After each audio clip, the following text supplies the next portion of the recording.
하나님의 말씀 한 절 보겠습니다. 베드로서 2장 9절에서 10절까지입니다. 제가 봉독합니다. 너희는 택하신 족속이요 왕같은 제사장들이요 거룩한 나라요 그의 소유가 된 백성이니 이는 너희를 어두운 데서 불러내어 그의 기이한 빛에 들어가게 하시니 아름다운 덕을 선포하게 하려 하심이라. 너희가 전에는 백성이 아니더니 이제는 하나님의 백성이요 전에는 공유를 얻지 못하더니 이제는 공유를 얻은 자니라. 아멘. 때로는 너의 앞에 어려움과 아픔이 있지만 담대하게 주를 바라보는 너의 영혼, 너의 영혼 우리 볼 때 얼마나 아름다운지 너의 영혼 통해 큰 영광 받으신 하나님을 찬양. 오 할렐루야.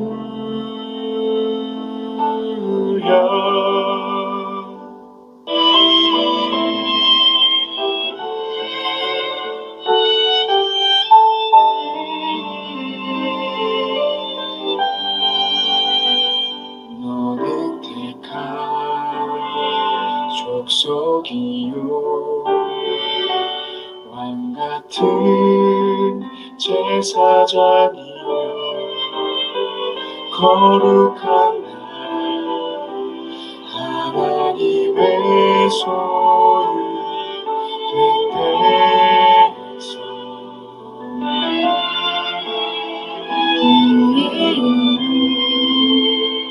우리 볼 때 얼마나 사랑스러운지 너의 영혼 통해 큰 영광 받으신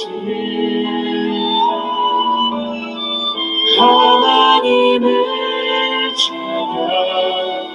오 할렐루야.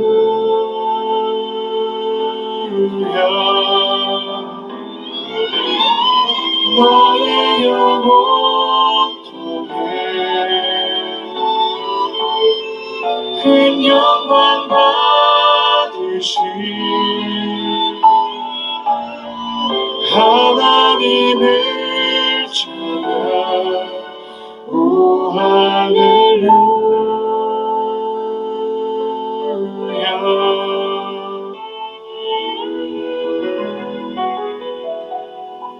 올바른 나의 정체성에 관해서 설교를 할까 합니다. 어린 시절 칭찬받고 자란 사람이 거의 없을 것입니다.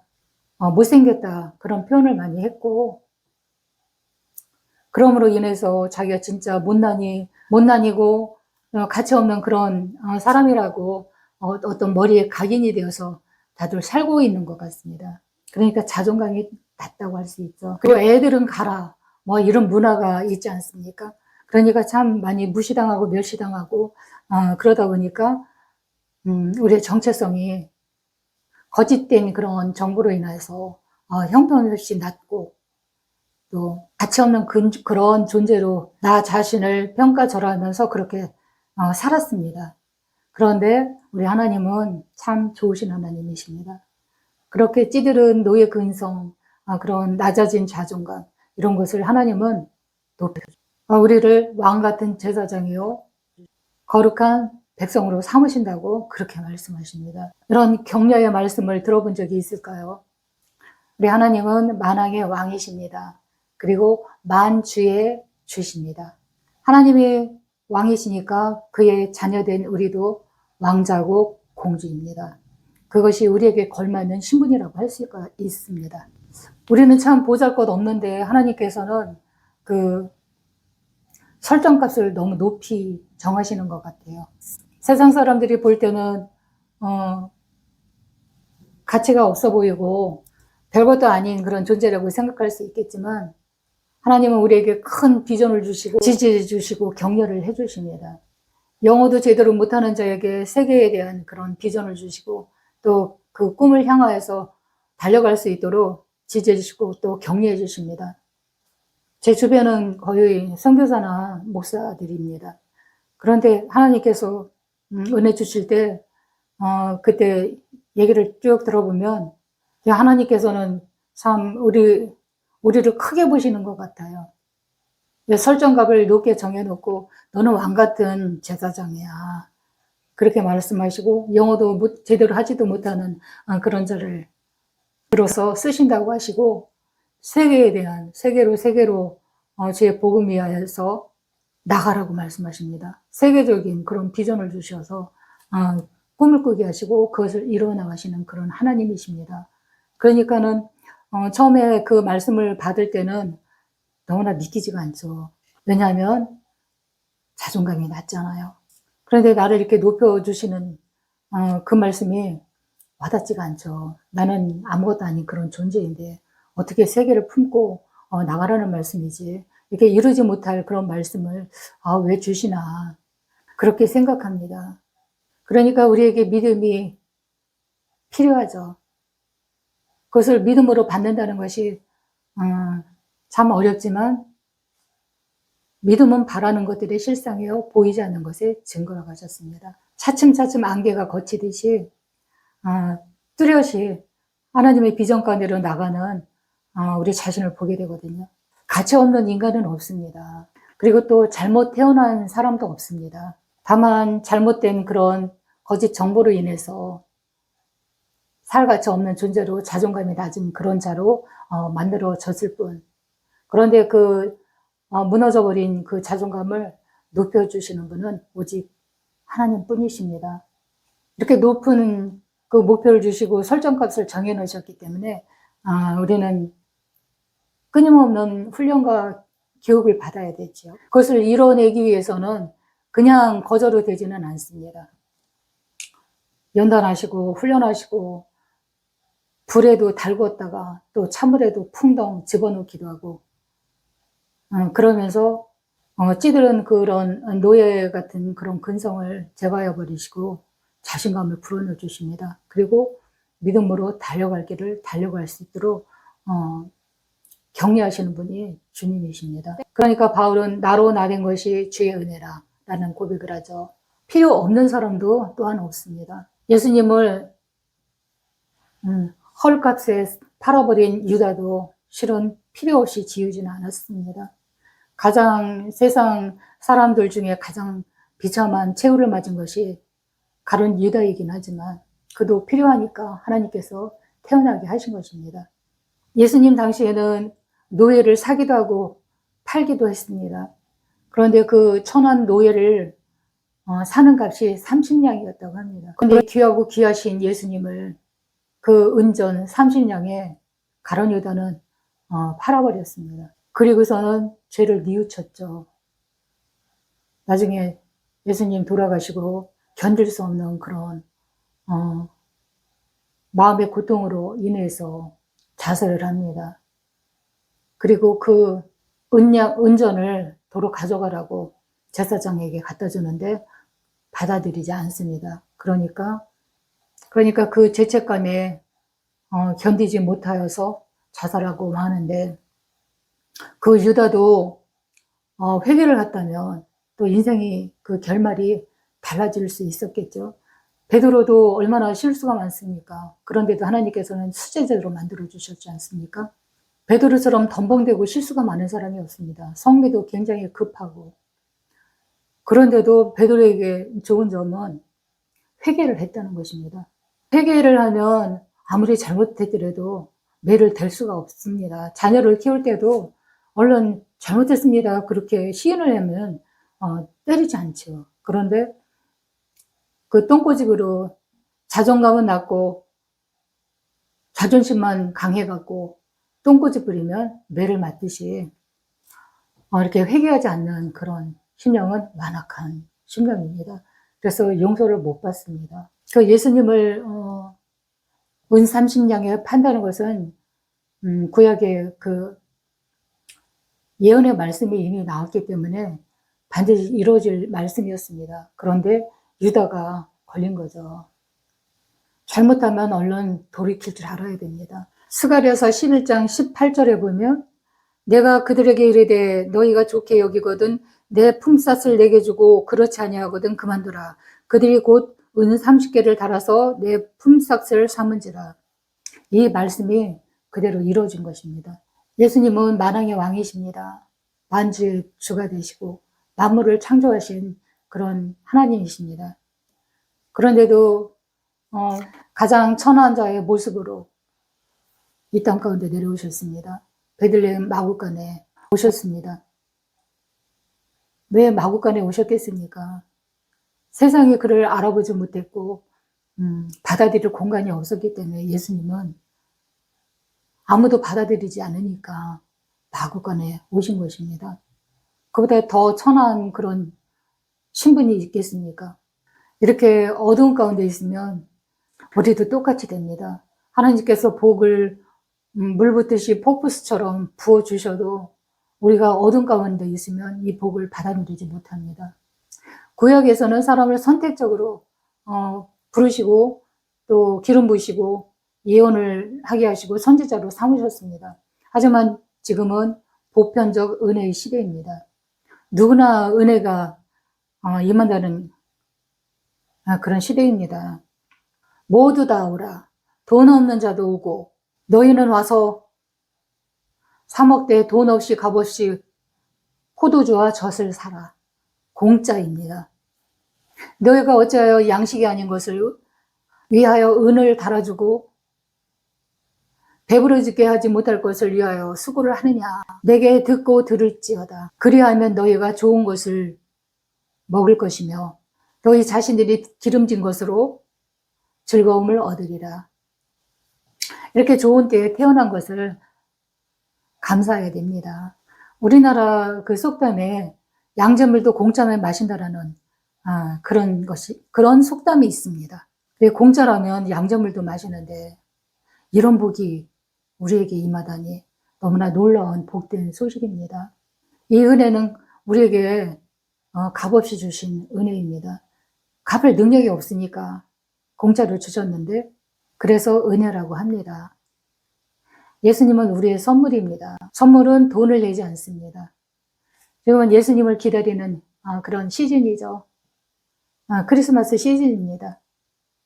예수님은 이미 오셨기 때문에 우리는 다시 오실 예수님을 기다립니다. 그래서 기다림의 대림의 시기입니다. 요엘서 2장 28절에서 32절을 보면 내가 내 영을 만민에게 부어주리니 너희 자녀들이 장래일을 말할 것이며 늙은이들은 꿈을 꾸리라. 그뿐이 아니라 내 남종과 여종에게 성령을 기름 붓듯 부으리니 내가 이적을 하늘과 땅에 베풀리니 곧 피와 불과 연기 기둥이라. 야외 크고 두려운 날이 이르기 전에 먼저 해가 어두워지고 달이 핏빛같이 변하려니와 누구든지 야훼를 이름을 부르는 자는 구원을 얻으리라. 그 야훼는 예수님입니다. 예수님의 이름을 부르면 예수님은 한 사람도 거절하지 않으십니다. 예수님은 사람 같지 않습니다. 우리는 귀찮으면 거절합니다. 내 부모도 자녀를 거절합니다. 왜? 나를 더 힘들게 하니까. 내 발목을 잡으니까 거절할 수도 있습니다. 하지만 예수님께로 오는 자는 예수님을 구원자로 받아들이고 그 이름을 부르는 자는 절대로 버리지 않습니다. 이 야훼의 날이란 심판을 말하는 것입니다. 항상 동전의 앞뒤 양면이 있듯이 심판 뒤에는 구원이 따라오는 것입니다. 이 마지막 날에 성령을 물 붓듯이 부어주어서 회복하게 하시고 또 받아들이지 못한 자들에게는 심판이 이루어지는 날이 크고 두려운 날, 야훼의 날입니다. 얼마나 무섭겠습니까? 이 심판의 날에는 해가 어두워집니다. 깜깜해집니다. 그리고 달이 핏빛으로 변한다고 합니다. 그리고 또 다른 예언서에는 강물도 핏빛으로 변한다고 나옵니다. 그런데 세상이 참 넓지요. 그 유튜브를 보면은 누군가 그런 딥페이크인지는 모르겠지만 그런 핏빛으로 변한 유브라데스 강을 이렇게 영상을 올려놓기도 합니다. 그리고 그런 자연 현상들이 곳곳에서 일어나기도 합니다. 그것이 가짜인지 진짜인지 분별하는 것보다는 그런 일이 있구나, 준비해야 되겠다, 이런 생각으로 그렇게 준비하면 좋을 것 같습니다. 사도행전의 오순절 마가다락방에서 성령이 강림하심으로 성취가 되었습니다. 어떤 목사님은 이런 재미있는 말씀을 하시더라고요. 지금은 마지막 때이기 때문에 파장이다. 시장을 열었다가 파장 때는 막 떨이치거든요. 그 나무는 뭐 하겠어요? 버려야 되지 않습니까? 그러니까는 은혜를 막 물 붓듯이 퍼부어준다고 합니다. 그러니까 눈에 띄는 사람한테 그냥 막 주는 거예요. 성령님이 오시면 선물을 갖고 오십니다. 그것이 바로 은사입니다. 그 선물은 간절히 원하는 사람한테 줍니다. 돈도 안 받아요. 그냥 공짜로 주시는 것입니다. 막 떨이쳐서 막 주시는 거라고 말씀하신 것처럼 어떤 선택된 그런 사람, 예언자, 아니면 콜링 받은 자, 이런 자한테만 주는 것은 아닙니다. 물론 콜링은 있습니다. 하지만 주님의 은혜와 은사는 누구에게나 주십니다. 그래서 보편적 은혜라고 하는데 남종과 여종, 어린아이나 어른이나 또 늙은이나 남자나 여자나 흰색 피부를 가진 사람이나 황색 피부를 가진 사람이나 백색 피부를 가진 사람이나 가리지 않고 구하면 다 주십니다. 얼마나 은혜가 넘치는 그런 복된 그런 시대에 살고 있는지 우리는 잘 알지 못합니다. 그 은혜가 막 물붓듯이 쏟아 부어지니까 공짜로 하는데 절대 공짜는 없습니다. 예수님께서 값을 다 지불하셨기 때문에 이런 은혜가 주어지는 것입니다. 예수님이 부활 후에 승천하시면서 성령을 약속하셨지요. 성령을 선물로 주신다 이렇게 말씀하셨습니다. 그래서 성령이 오셨습니다. 지금 유튜브를 통하여서 이 흘러가는 복음도 성령이 오셔서 이런 일을 행할 수 있도록 은사를 부어주셔서 이런 일을 합니다. 여러분들에게도 동일한 은혜가 주어질 줄 믿습니다. 믿음으로 나가는 자는 은사가 준비되어 있습니다. 구하십시오. 물과 성령으로 거듭나지 않으면 하나님 나라를 볼 수 없다 라고 요한복음 3장을 말씀하십니다. 지금은 성령 시대입니다. 그리고 마지막 때입니다. 우리가 이 생이 다해서 하늘나라에 가서는 이 은사가 필요가 없어요. 그리고 말씀도 이제 완성이 됐기 때문에 더 이상의 은혜를 구하거나 사모하지 않습니다. 왜냐하면 이미 은혜 가운데 들어가기 때문에 은사가 폐해집니다. 그러니까 마지막 떨이로 다 받아라 그리고 주시는 것입니다. 누구나 은사를 바라지 않을까요? 예언도 하고 싶고 통변도 하고 싶고 말씀의 지혜와 지식, 또 병 고치는 은사, 또 기적을 행하는 그런 능력 행함의 은사, 각종 방언으로 말하는 거 누구나 사모하지요. 성령의 기름 부심이 있어야 이런 은사들이 풀어줍니다. 입문의 단계가 있는데 그것은 바로 입술이 열어지는 겁니다. 입술이 풀어져야지 방언이 나옵니다. 조용히 묵상하면 방언 절대로 못 받습니다. 통성으로 입을 열어서 하나님께 기도하고 또 회개하고 간절한 심령에 하나님께서 은혜를 베풀어 주십니다. 물 같은 성령, 불 같은 성령, 바람 같은 성령으로 우리에게 퍼부어 주십니다. 예수님께서는 제자를 부르셨습니다. 12명의 제자를 부르셨는데 마태복음에 저자인 마태만 레위 지파라는 걸 언급하시고 다른 11명의 제자에게는 그 파가 언급되지 않았습니다. 그러니까 이스라엘의 12지파가 있죠.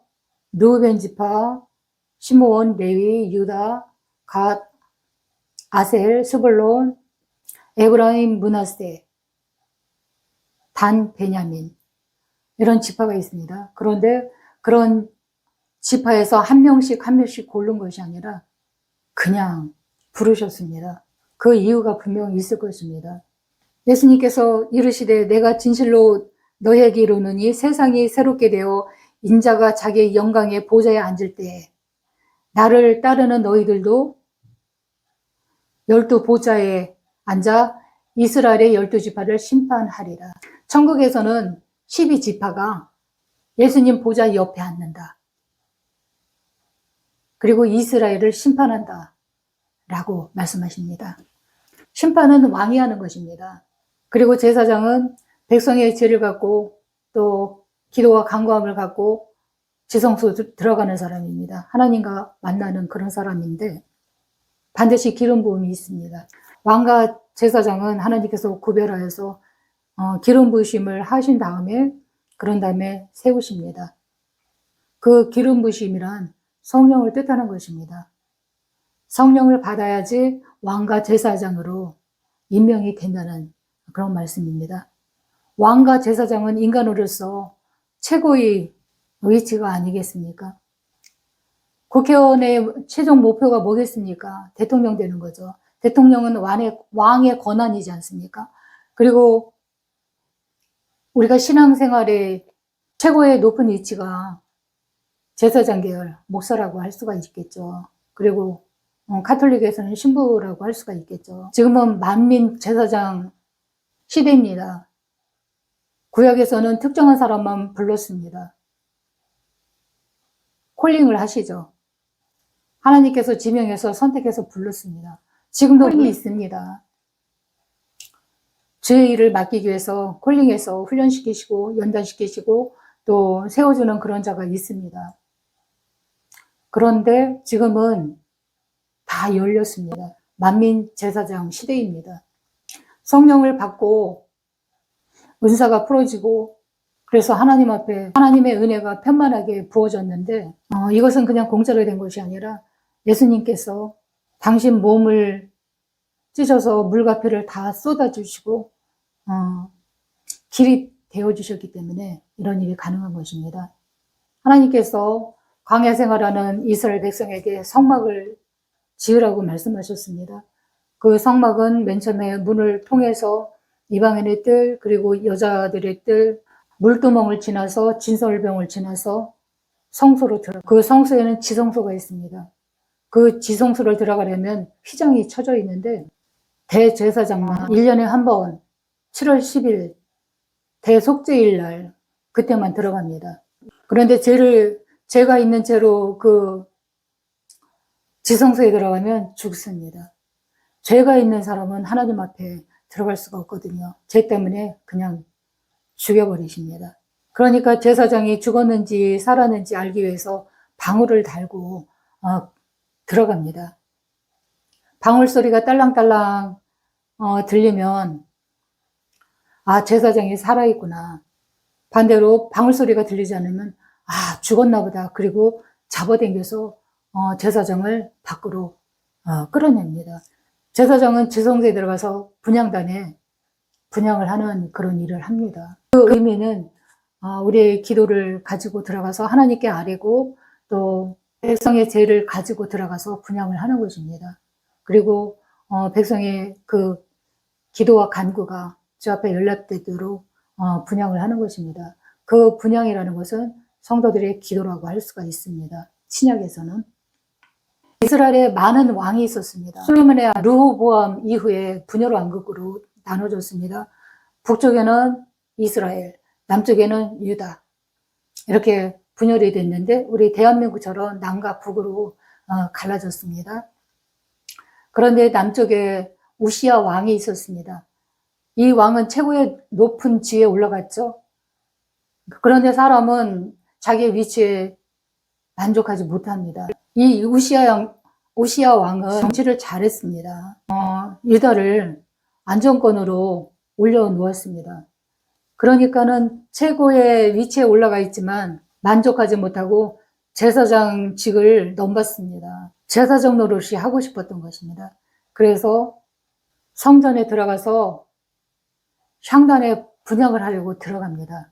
제사장들이 놀래갖고 막 뛰어와서 막 만류를 합니다. 그런데도 들어갑니다. 그러다가 징계를 받아서 문둥병에 걸립니다. 그래서 왕이면서도 별궁해서 그 남은 생을 살았고 거기서 통치를 했습니다. 그러니까 대리청정을 했겠죠. 오시야 왕은 성전에 못 들어갑니다. 그리고 왕궁에도 못 들어갑니다. 죽을 때까지 들어가지 못하고 생을 쓸쓸하게 마감을 합니다. 그렇게 시기가 나고 탐이 나는 것이 이 제사장입니다.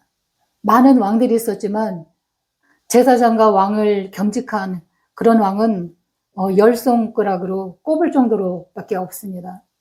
다윗 왕이 그랬고 솔로몬 왕이 제사장직과 왕직을 겸하여서 했습니다.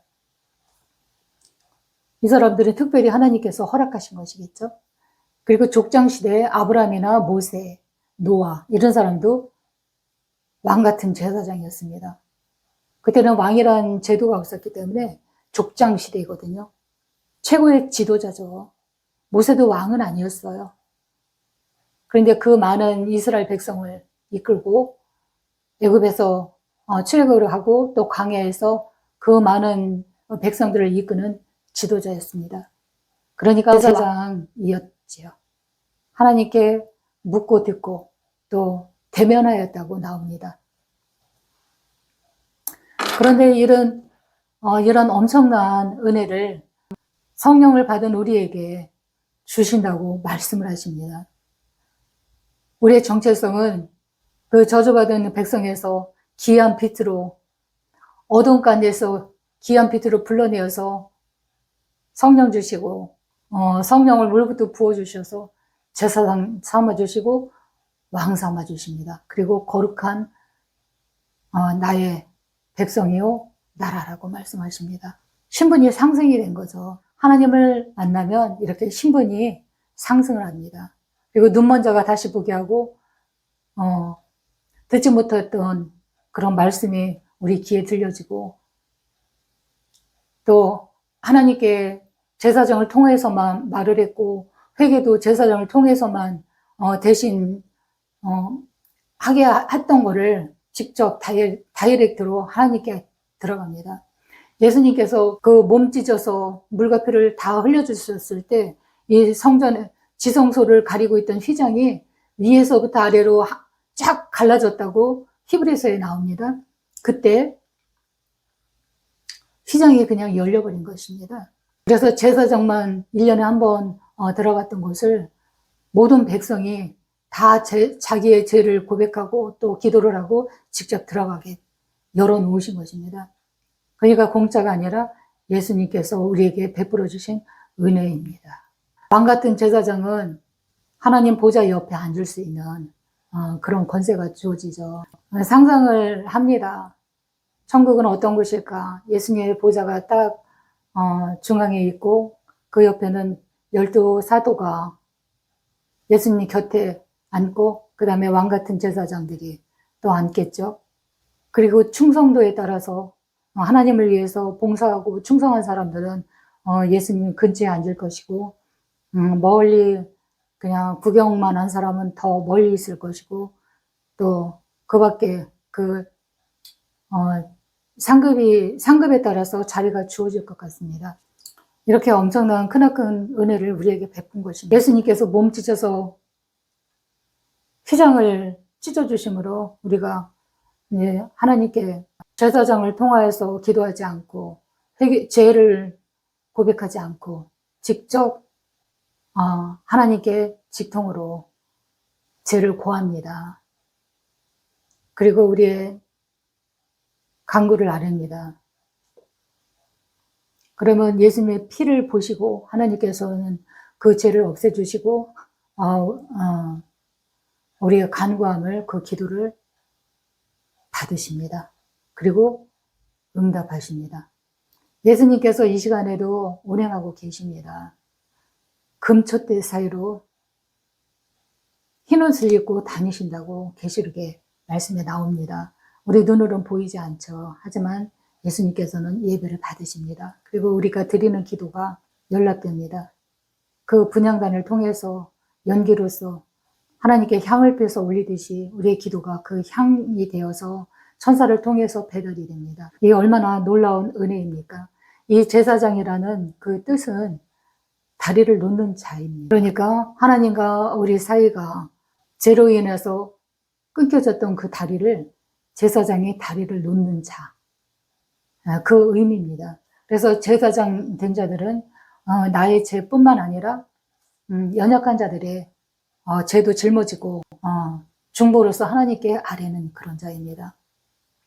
중보 사명이 우리에게 있는 것이죠. 제사장은 내 기도뿐이 아니라 어두워서 못 보는 백성들, 그리고 어둠 가운데 있는 사람들의 그 죄를 또 저들의 필요를 대신 내 것으로 품고 기도하는 그런 자입니다. 내가 길이요 진리요 생명이니 나로 말미암지 않고는 아버지께로 갈 자가 없느니라. 예수님의 이름으로 들어가는 것입니다. 제사장밖에 들어가지 못하는 지성소에 들어가는 영적인 의미가 됩니다. 왕 같은 제사장은 타이틀이 아닙니다. 면류관이긴 하지만 폼내라고 주신 것이 아니라 왕 같은 제사장으로서 그 임무를 수행하라는 것입니다. 솔로몬은 왕이 되었을 때 하나님께 지혜를 구했죠. 이유는 백성들의 잘잘못을 심판해 줄 수 있는 그런 지혜. 재판을 잘못하면 억울한 사람이 생길 수 있습니다. 그런 사람이 생기지 않도록 올바른 재판을 할 수 있는 지혜를 구했습니다. 그럴 때 하나님께서는 기쁘게 생각하시고 지혜뿐이 아니라 부와 명성, 장수의 복까지 더하여 주셨습니다. 그런 것이 바로 왕입니다. 우리는 모두 예수님의 뒤를 이어가는 왕 같은 제사장이 되어서 예수님을 따라가는 것입니다. 나를 따라오려거든 자기를 부인하고 따를지니라. 예수님께서는 말씀하십니다.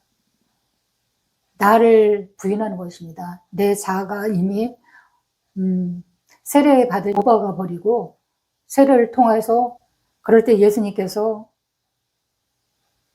나를 통치하시고 다스려 주시는 것입니다. 그럴 때 거룩한 나라가 완성되는 것입니다. 저와 여러분은 왕 같은 제사장이 되어서 그런 신분으로 살아낼 수 그런 능력이 있어지기를 주님의 이름으로 축원드리겠습니다.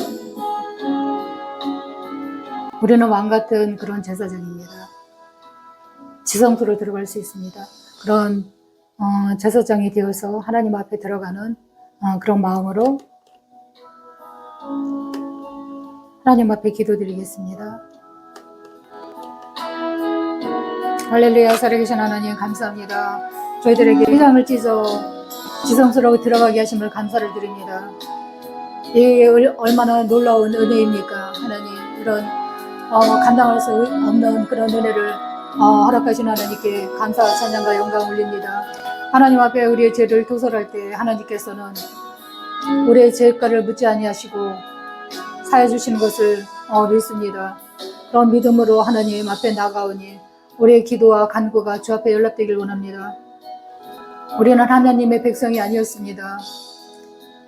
하지만 휘장을 찢어주시고 예수님의 피 흘려주심으로 귀한 피 가운데로 들어가게 하신 하나님을 배울 수 있는 은혜를 주시니 감사를 드립니다. 하나님의 한없는 사랑과 궁혈하심을 입을 수 있도록 인도하신 하나님께 감사와 찬양 올립니다. 성령의 물 붓듯이 성령 부어주셔서 우리의 마음을 하나님 사로잡아 주시길 원합니다.